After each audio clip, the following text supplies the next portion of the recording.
দিদি, এ দিদি, দিদি, এ দিদি, কি হয়েছে? এত চিল্লাতে চিল্লাতে আসছিস কেন? আমি রাস্তায় 1000 টাকা পেয়েছি।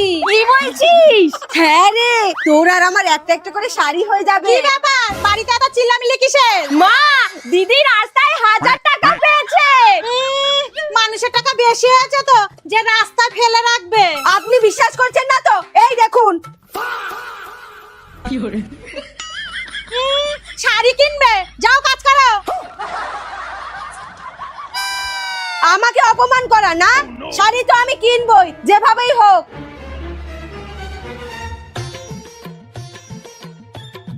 কি গো, তোমার ফোন এসেছে। লাউড দাও। হ্যালো বাবু, কে কে কে বলছেন? আরে আরে দাঁড়াও, আরে দাঁড়াও। মা, তুমি আমাকে কেমন ছেলের সাথে বিয়ে দিয়েছো?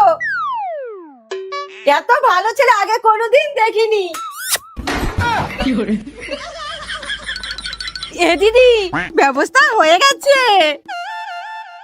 বাবু, হ্যাঁ চল, শাড়ি নিয়ে আসি। কি গো, খেতে দাও।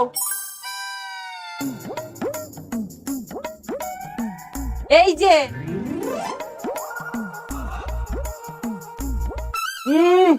এইটা ডাল হয়েছে? কি রান্না করেছো এইসব? ডাল মা করেছে। এবার তরকারিটা খেয়ে বলো কেমন হয়েছে। দাঁড়াও, কি ভাবছো?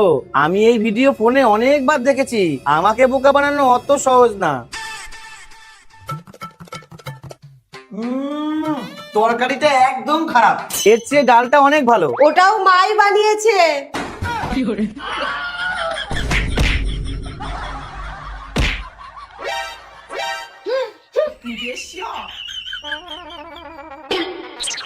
কি ব্যাপার? মনে হচ্ছে হাওয়া গরম আছে। আরে ভাত দেবা নাকি এই ভাতের হাড়ির মতন মুখ দেখলেই পেট ভরে যাবে? চলো।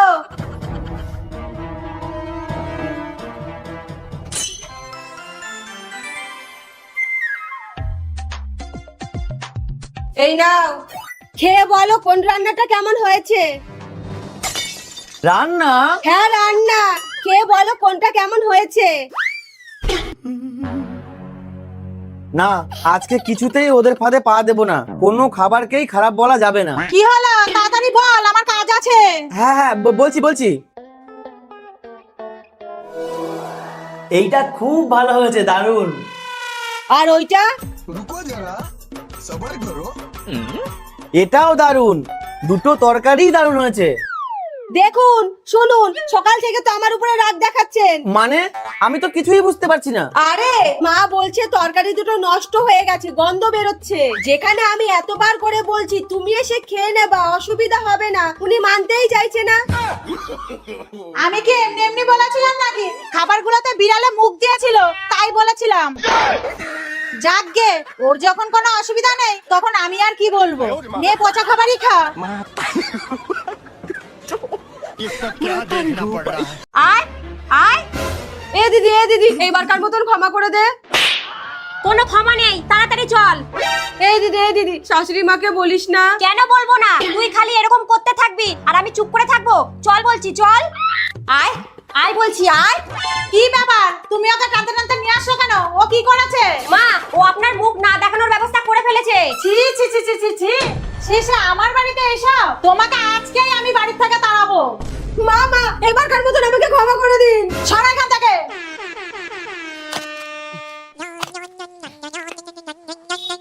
হ্যালো বাবু, বলো।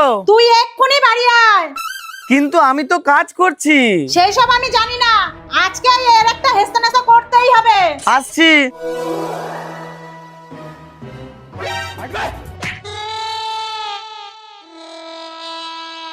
বলো, কি হয়েছে? ভাই, তোমার বউ। থামো, আমি বলছি। তোর বউ আমার মুখ না দেখানোর মতন কাজ করেছে। এইবার বল, ওকে কি করব? মানে কি করেছে ও? বৌমা, তুমি বলো তো, আমি নিজের মুখে বলতে পারছি না। মায়ের আয়নাটা ভেঙে ফেলেছে। হ্যাঁ, আমার আয়নাটা। বৌমনি, দাদা ছেঁড়া বেলটা নিয়ে আসো তো। ভাই থাক, এইবারের মতো ছেড়ে দাও। তুমি নিয়ে আসো না। আ, আ, আ, আ।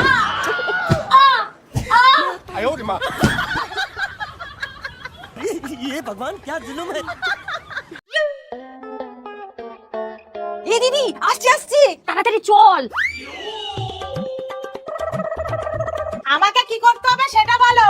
আপনাকে যেটা বলেছি আপনি শুধু সেটাই করুন।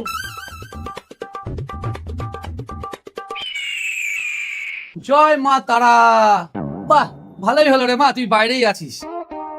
আমি 7 দিন তপস্যার পর আজকেই উঠে এসেছি। কিছু খেতে দে না মা, খুব খিদে পেয়েছে। কি রে, কিছু খেতে দে। মূর্খ নারী, তোর এত দম্ভ, এত অহংকার। আমি তোকে শাপ দিচ্ছি, তুই যার জন্য আমাকে অপমান করছিস সেই মনোবাসনা তোর কখনোই পূরণ হবে না। তুই যেটা আশা করবি তার উল্টোটাই হবে। জয় সাধু বাবা জয়। জয় সাধু বাবা জয়। এ কি, তোমরা কারা?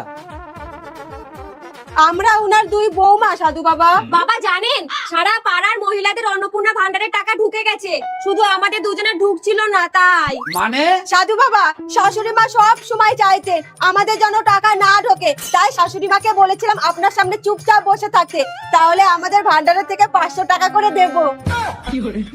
যাক, সাধু বাবার জন্য প্রত্যেক মাসে আমার 1000 টাকার ব্যবস্থা হয়ে গেল। তোরা সাপে বড় হওয়ার বুদ্ধি করেছিলি না, কিন্তু তোদের এই বুদ্ধি কোনো কাজে লাগবে না, কারণ তোদের শাশুড়ি মা মাসে 1000 টাকা পাওয়ার আশা করেছিল।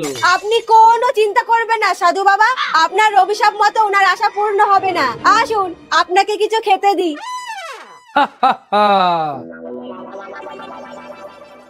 বোকা সাধু, টাকা ঢুকে গেছে, বলছে আমার আশা পূরণ। বৌমা বৌমা, আমার হিস্সাটা দাও।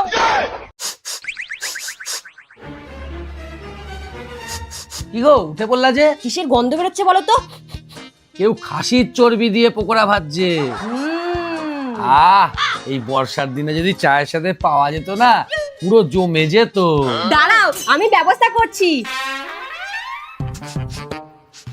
এ তো দিদির বাড়ির থেকে গন্ধ আসছে। না, খালি হাতে তো যাওয়া যাবে না। এ মা, এইটুকু তরকারি আছে, যাই দিয়ে দি, চর্বির পকোড়া তো পাবো। দিদি, ও দিদি, বাড়িতে আছো? জানি তো তুমি আজকে আসবাই, কোথা থেকে যে এত ঘ্রাণ শক্তি পাই কে জানে। আসছি আসছি।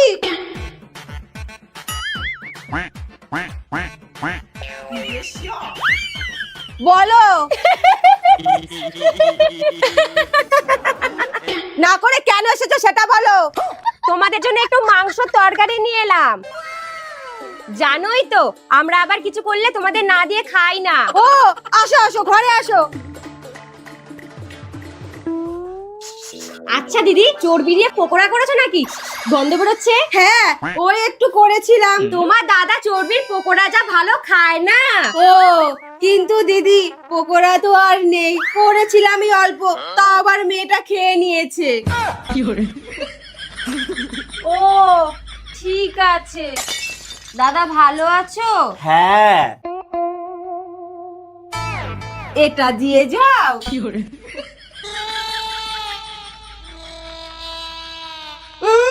পকোড়া খাবে, গন্ধ শুকলে আবার জিভ লক লক করে। যাকে মাংসের তরকারি দিয়ে একটু ভাত খেতে পারবো।